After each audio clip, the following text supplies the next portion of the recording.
Hello everyone, this is our fifth lecture of the valuation of goodwill, in which we are solving the practical number 20, that is the most important sum in which all the points are considered. So carefully understand this practical number 20. The balance sheet of the Raj Limited as on 31st December 2007 was as follows. The asset and liability is given. Now let's see the additional information. Additional information is given. For the following information, find out the value of goodwill 3 times a super profit. First, market value of the land and building was a 50% more than its book value, while the book value of the machinery was 25% more than a market value. Expected rate of return is 8%. Profit of the company before 50% tax was increased by 15,000 each year during the last 3 years. Basic important points તમને પહેલાં જ કહી દઉં છું. જ્યારે આપણે અહીંયા profit and loss account આપેલું છે ત્યારે શું આપેલું છે? Profit and loss account profit of 2007 after 50% tax. તો અહીંયા આફ્ટર 50% ટેક્સ આપેલું છે, બરાબર છે. અને જ્યારે એડજસ્ટમેન્ટમાં બિફોર 50% ટેક્સ આપેલું છે. તો જ્યારે પણ તમે કેલ્ક્યુલેટ કરો અને જે આપેલું હોય, જે યરનું પ્રોફિટ આપેલું હોય છે, કેરફુલી જોજો કે આફ્ટર પ્રોફિટ આપેલું છે કે બિફોર આપેલું છે, બરાબર છે. બિફોર ટેક્સ અને આફ્ટર ટેક્સ બંનેના કેલ્ક્યુલેશનમાં ઘણો ચેન્જ આવી જાય છે. બિફોર ટેક્સનો એક ઓલરેડી સમ આપણે આગલા એક લેસન લેક્ચર્સમાં આપણે કવર કરી લીધો છે. આમાં આપણે કવર કરીએ છીએ જેમાં આફ્ટર ટેક્સ આપેલું છે, બરાબર છે. સેકન્ડ થિંગ, આનામાં valuation of land and building અને મશીનરીમાં વેલ્યુ ઇન્ક્રીઝ થાય છે અથવા તો ડિક્રીઝ થાય છે એની સ્પેસિફિક આપેલું છે. આનામાં શું આપેલું છે? 50% more than its book value. So 50% more than its book value તો ઓલરેડી જે બેલેન્સ શીટમાં આપેલી છે એને બુક વેલ્યુ કહેવાય, બરાબર છે. અને મશીનરીમાં શું આપેલું છે? 20% મોર દેન અ માર્કેટ વેલ્યુ. તો એ માર્કેટ વેલ્યુના ઇન્ક્રીમેન્ટ કરવાનું છે 25%, જે આપણી પાસે નથી. તો પહેલાં કેરફુલી ચેક કરવાનું હશે કે પર્સન્ટેજ કોના ઉપર આપેલા છે. ફર્સ્ટ, લેન્ડ એન્ડ બિલ્ડિંગમાં બુક વેલ્યુ ઉપર આપેલા છે, જ્યારે પ્લાન્ટ એન્ડ મશીનરીમાં માર્કેટ વેલ્યુના આપેલા છે, બરાબર છે. તો આ સમમાં આપણે જોશું કે બુક વેલ્યુ ઉપર પર્સન્ટેજ આપેલા હોય તો તેમાં કઈ રીતે કેલ્ક્યુલેશન કરવાની, અને પર્સન્ટેજ માર્કેટ વેલ્યુ ઉપર આપેલા હોય તો કઈ રીતે કેલ્ક્યુલેશન કરવાની, બરાબર છે. ફર્સ્ટ પોઈન્ટ કન્સિડર કરવાનો છે બિફોર ટેક્સ અને આફ્ટર ટેક્સ. સાથે સાથે પર્સન્ટેજ કોના ઉપર આપેલા છે? બુક વેલ્યુ ઉપર આપેલા છે કે માર્કેટ વેલ્યુ ઉપર આપેલા છે, બરાબર છે. એ બે પોઈન્ટ્સ મેજર પોઈન્ટ્સ છે જે આનામાં કવર થાય છે. એના પછી છે એવરી યર ઇન્ક્રીઝ, એટલે કે એવરી યર દર વર્ષે 15,000 પ્રોફિટ ઇન્ક્રીમેન્ટ થાય છે, બટ બિફોર 50% ટેક્સ, બરાબર છે. તો એની પર કઈ રીતે કેલ્ક્યુલેશન કરશું? જ્યારે ઇન્ક્રીમેન્ટ આપેલું હોય, આનામાં 3 વર્ષના પ્રોફિટ આપેલા નથી, એક જ હિન્ટ આપેલી છે, ઇન્ક્રીમેન્ટ થાય છે 15,000નું એવરી યર, બરાબર છે. તો આનામાં હાર્ડ પોઈન્ટ 3 છે, before tax, after tax, percentage કેના ઉપર આપેલા છે એ, અને થર્ડ છે પ્રોફિટ કઈ રીતે ફાઇન્ડ કરવું જ્યારે ઇન્ક્રીમેન્ટ ઓર ડિક્રીમેન્ટ આપેલું હોય. ઘણી વખત ડિક્રીઝનું આપેલું હશે, બરાબર છે. તો કઈ રીતે કેલ્ક્યુલેશન કરવાની, આ બધું આપણે આ સમ નંબર 20માં જોશું, બરાબર છે. તો let's solve. Step number 1. What is the step number 1? Capital employed. First is total assets. Asset side જોઈએ. જ્યારે અસેટ સાઇડ જોતા હોય ત્યારે લાયબિલિટી સાઇડમાં અસેટની કાંઈ પણ કન્સિડરેશન આપેલું હોય તો જોઈ લેવાનું, બરાબર છે. First is goodwill, it's intangible asset, right. Now land and building. Land and building 70,000. Before we have to calculate the more than a 50% on the book value, first examine depreciation of fund on building આપેલું છે credit side, liability side ના નથી આપેલું, તો આપણે directly valuation કરી શકશું. Additional ઇન્ફોર્મેશનમાં શું આપેલું છે? Land and building was 50% more than its book value. તો બુક વેલ્યુ તો આપણી પાસે છે 70,000 plus 50% more વી ગેટ 1,05,000. જ્યારે બુક વેલ્યુ ના આપેલા હશે ત્યારે તો આપણે ઇઝીલી ફાઇન્ડ કરશું કે જે અસેટ આપેલા હશે એના ઉપર 50% મોર, ક્યારેક 20% હશે, ક્યારેક 25% હશે, બધામાં અલગ અલગ હશે, બરાબર છે. બુક વેલ્યુ હશે તો કોઈ પણ જાતની એડિશનલ કેલ્ક્યુલેશન આવશે નહીં, ડાયરેક્ટલી એટલા પર્સન્ટ ઇન્ક્રીઝ કરી દેવાના અથવા તો ડિક્રીઝ કરી દેવાના, લેસ કીધું હોય તો ડિક્રીઝ ને મોર કીધું હોય તો ઇન્ક્રીઝ. હવે આવે છે plant and machinery, only machinery. Machinery 1 lakh આપેલી છે, but 25% on a market value આપેલી છે, બરાબર છે. તો કઈ રીતે કરશું? આનામાં શું કીધું છે? Book value of the machinery was 25% more than a market value. તો બુક વેલ્યુ છે એ ઓલરેડી 25% મોર છે, તો બુક વેલ્યુ 25% મોર એટલે 100 પ્લસ 25 125 થાય, બરાબર છે. તો 125 એ 1 લાખ વેલ્યુ આપેલી છે, તો 100 એ કેટલી? આવી રીતે ફાઇન્ડ કરવું પડશે, બરાબર છે. તો 100 into 1 lakh upon 125. The market value of the machinery will be 80,000. ખબર પડી? જ્યારે percentage more than its market value આપેલું હોય તો આ રીતે કેલ્ક્યુલેટ કરવાનું, અથવા તો બુક વેલ્યુ ઉપર આપેલું હોય તો ડાયરેક્ટલી એડ કરી દેવાનું, બરાબર છે. આગળ વધીએ. ઇન્વેસ્ટમેન્ટ આપેલા છે 10% provident fund investment. It's a trading investment, so we can write PF investment 60,000. Then Wise Limited 12% debenture. Y Limited 12% debenture is a non-trading investment. Non-trading investment include થાય નહીં. Then closing stock 80,000. Debtors 1,70,000. Cash and bank 20,000. Prepaid expense 1,30,000. Let's total the total asset 6,45,000. Right? Now we have to calculate total liability. Total liability first is 10% debentures 1 lakh, provident fund 60,000, and other liability 1,50,000. Total is 3,10,000. So net asset will be 6,45,000 minus 3,10,000. We get 3,35,000 minus preference share capital. Preference share capital is given 1 lakh. 3,35,000 minus 1 lakh. We get 2,35,000. Capital employed will be 2,35,000. Now step number 2. Step number 2 is expected profit is equals to capital employed into rate, expected rate. So 2,35,000 into expected rate is given 8%.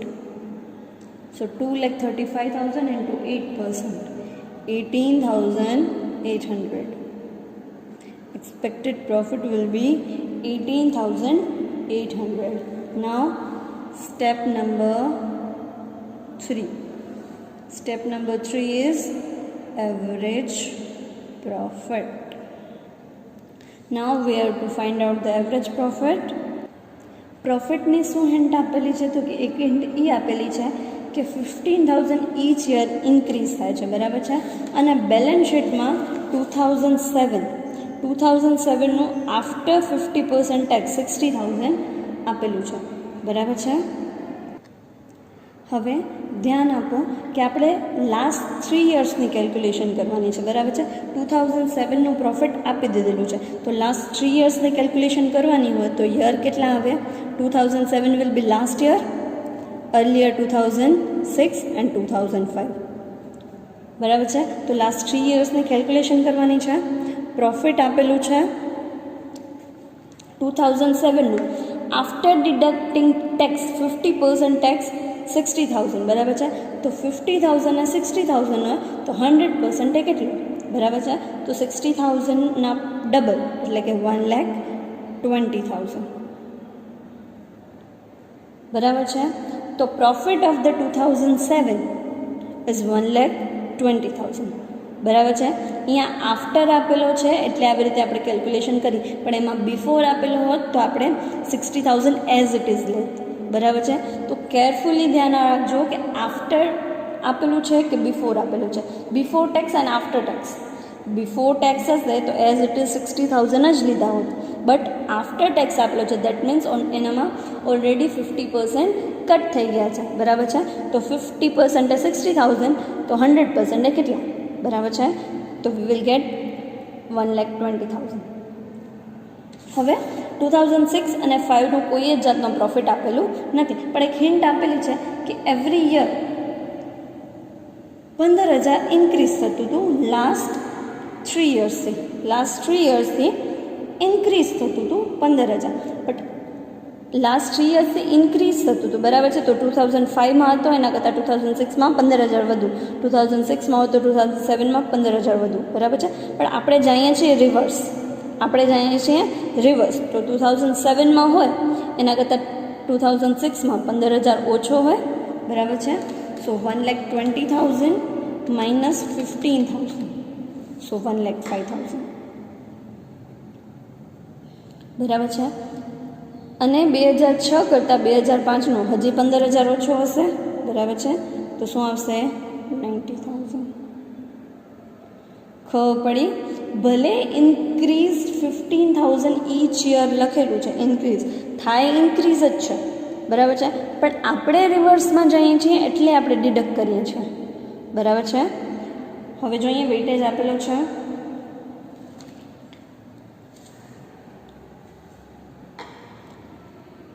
Weightage આપેલો પણ નથી અને કીધું પણ નથી કે કરવાનું છે, બરાબર છે. પણ મેં તમને પહેલાં જ કીધું હતું કે જ્યારે કન્ટિન્યુઅસ પ્રોફિટ ઇન્ક્રીઝ કે ડિક્રીઝ થતો હોય તો by default weighted average profit આવે, બરાબર છે. તો અહીંયા કન્ટિન્યુઅસ ઇન્ક્રીમેન્ટ છે 15,000નો, 90,000, 1,05,000 એન્ડ 1,20,000. તો બાય ડિફોલ્ટ આપણે વેઇટેડ એવરેજ પ્રોફિટ મેથડ લેવાની છે. તો વેઇટેજ આવશે 1, 2, 3, 90,000, 2,10,000 and 3,60,000. Total will be 6,60,000 and here 6. Now average profit is equals to 6,60,000 divided by 6, 1,10,000. Average profit. Average profit આવી ગયા પછી આપણે નોન ટ્રેડિંગ ઇન્વેસ્ટમેન્ટનું ઇન્ટરેસ્ટ માઇનસ કરીએ છીએ, બરાબર છે. આગળના સમમાં પણ આપણે કર્યું છે, સિમિલરલી આ સમમાં પણ કરવાનું છે. અગર નોન ટ્રેડિંગ ઇન્વેસ્ટમેન્ટ આપેલા છે તો એનું ઇન્વેસ્ટમેન્ટ માઇનસ થશે, જ્યારે આગળના સમમાં નોન ટ્રેડિંગ ઇન્વેસ્ટમેન્ટ આપેલા નહોતા તો એનું ઇન્ટરેસ્ટ માઇનસ કર્યું નહોતું. પણ આનામાં નોન ટ્રેડિંગ ઇન્વેસ્ટમેન્ટ આપેલા છે. કઈ? Y Limited as a 12% of debenture, face value is 50,000, બરાબર છે.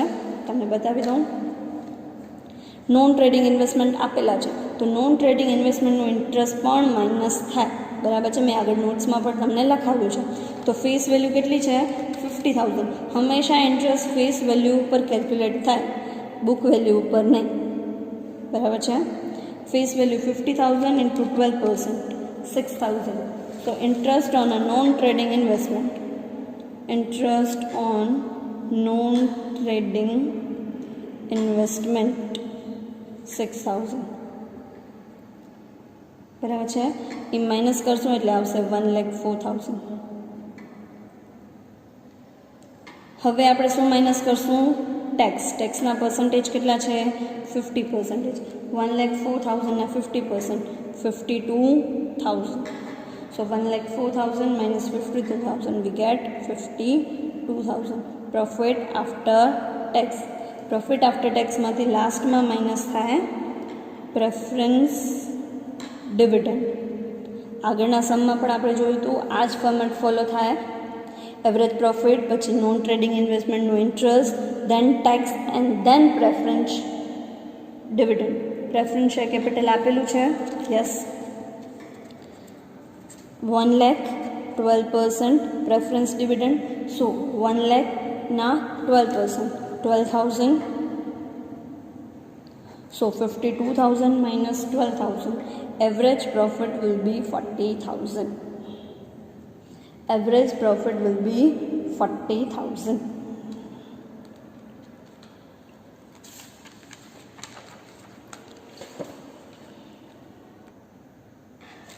Now step number 4.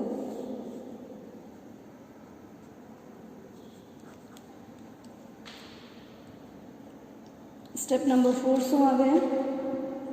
Super profit. Super profit is equals to average profit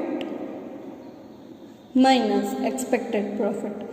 Average profit આવ્યું છે આપણું 40,000. expected profit છે આપણો 18,800. super profit 21,200. super profit કેટલો આવ્યો? 21,200. now step number 5. step number 5 શું છે? goodwill. goodwill is equals to super profit into number of years purchase. 21,200 into number of year purchase is 3,000. 63,600 goodwill.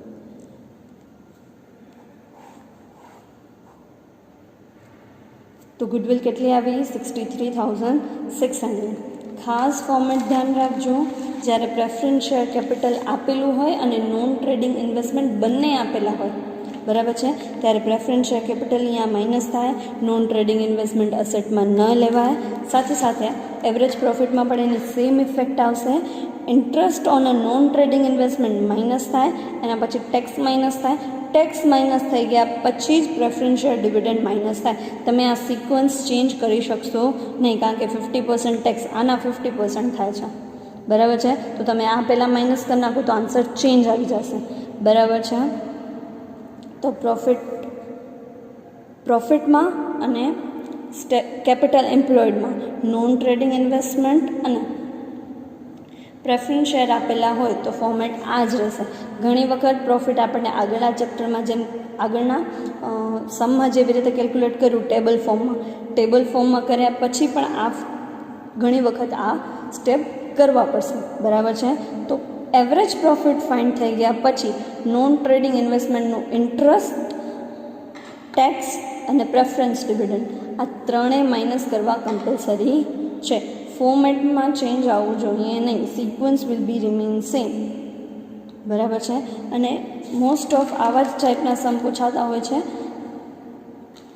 એટલે આ ઇમ્પોર્ટન્ટ સમ છે, બરાબર છે. સમજાઈ ગયું?